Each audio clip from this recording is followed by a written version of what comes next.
안녕하십니까. 2024년 11월 16일 토요일입니다. 코페스 군사정보 채널에서 오늘은 기쁘고도 슬프고도 기막힌 자동포구 청소기 이야기, 이런 주제와 페루 군 당국이 한국산 K808 장갑차 30대를 도입했다는 소식, 그리고 미 해군이 내년부터 MQ-25 무인 급유기를 전력화해서 해군 작전기들의 작전 반경을 늘린다는 소식에 대해서 말씀을 전해드리기로 하겠습니다. 먼저 최근에 방위사업청이 야전 포병부대의 견인포 포구 청소 자동화 기기를 도입했다. 그래서 전투원들의 피로도가 대폭 감소되었다는 발표를 했고, 모든 언론들이 이를 따라서 보도를 하고 있습니다. 이런 내용은 굉장히 기쁜 소식입니다. 병력이 감소돼가지고 견인 포병들이 포구 청소를 하는 시간을 대폭 줄일 수 있어서 전투력 향상에 굉장히 도움이 되는 그런 소식이기 때문에 기뻐하지 않을 수가 없는 그런 소식입니다. 그런데 이런 소식이 왜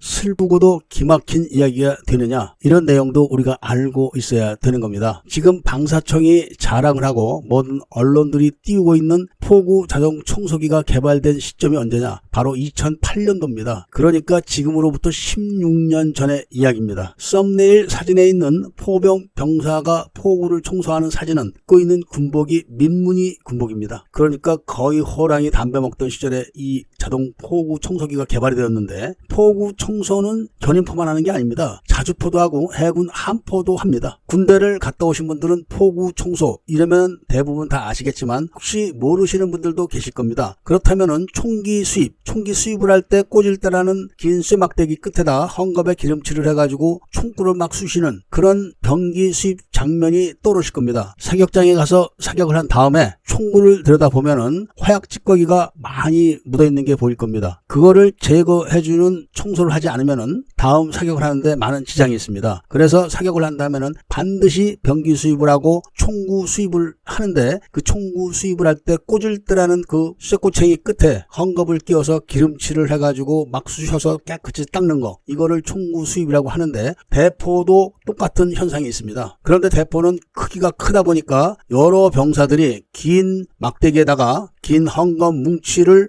끝에 장착하고 그걸로 여러 명이서 계속 포구를 쑤셔서 청소를 하는 겁니다. 그게 많은 병사들의 인력이 들어가고 시간이 소모되는 불필요한 작업임에도 16년 전에 개발된 자동 청소기를 이제서 도입을 했다. 이러니까 그게 바로 슬프고도 기막힌 소식이다, 이런 겁니다. 그리고 전 세계에 얼마나 많은 대포들이 있겠습니까? 16년 전에 그 시장이 7조 원이었다는데 지금은 얼마나 커졌겠습니까? 그런데다 자동 포구 청소기는 여러 나라의 특허를 출원해놨기 때문에 독점 사업인데도 우리나라 군 당국이 16년 만에 병력이 감소해가지고 어쩔 수 없이 지금 채택해놓고 이제서야 자동화 운운하고 군 전투력 상승 이런 걸 운운하는 걸 보면은 기막힌 이야기가 아닐 수가 없는 겁니다. 그 이유야 여러 가지를 대겠고, 특히 예산이 없었다 이런 이야기를 할 수도 있겠지만, 근본적인 원인은 군 고위 장성들이 말단 포병 전투부대와 말단 병사들의 고충과 애로사항 그리고 문제점을 파악하지 못해서 그랬다는 말씀을 전해드리고, 다음 이야기는 페루 군 당국이 기존에 발표했던 대로 한국의 K808 차류형 장갑차 30대를 도입했다는 소식입니다. 페루는 FA50도 도입하기로 결정을 했고, 결정을 참고하겠다는 KF21은 도입을 취소했습니다. 이로써 페루도 육군과 해군, 공군의 주요 장비들이 한국산으로 전력화가 이루어지고 있고, 앞으로도 한국산 장비를 도입할 걸로 예상된다는 말씀을 전해드리면서, 다음 이야기는 그동안 미 해군이 무인 공중 급유기에 대한 훈련을 계속했고 시험을 계속하면서 최종적으로 성능 검사를 끝낸 MQ-25 무인기를 전력화하기로 결정했습니다. 항공모함에서 발진하는 해군 함재기들은 작전 반경이 그리 길지 않기 때문에 항공모함이 적과 조우하기 적당한 위치까지 발진을 해야 되는 위험 부담을 안고 있었는데, 무인 함재기의 등장으로 해군 항공모함이 적의 공격 목표로부터 멀리 떨어져서 안전하게 작전을 할 수 있는 이점과 해군 함재기들은 더 멀리서 적을 공격 공격하고 반대로 적의 함재기들은 미 항공모함을 찾기 위해서 더 먼 거리를 날아가야 하기 때문에 적의 항공모함들은 미 항공모함 바로 근접해야 되는 위험을 더 안게 되었다는 이야기가 되는 겁니다. 무인 급유기들은 미 해군의 P-8 감시 정찰기에서 완벽하게 통제를 하는 시연까지 끝냈기 때문에 세계 최초로 해군 함재기들이 무인 급유기에 의해서 급유를 받게 되었다는 소식을 전해드리면서 오늘 이야기를 마치고자 합니다. 애국 시민분들과 밀매분들께서는 구독을 꼭 해주시고 좋아요와 알림 설정을 부탁드리면서 완벽한 군사 지식의 습득을 위해서 코패스 정치정보 채널을 구독해 주시기를 부탁드리고 이야기를 들어주신 데 대해서 감사드립니다.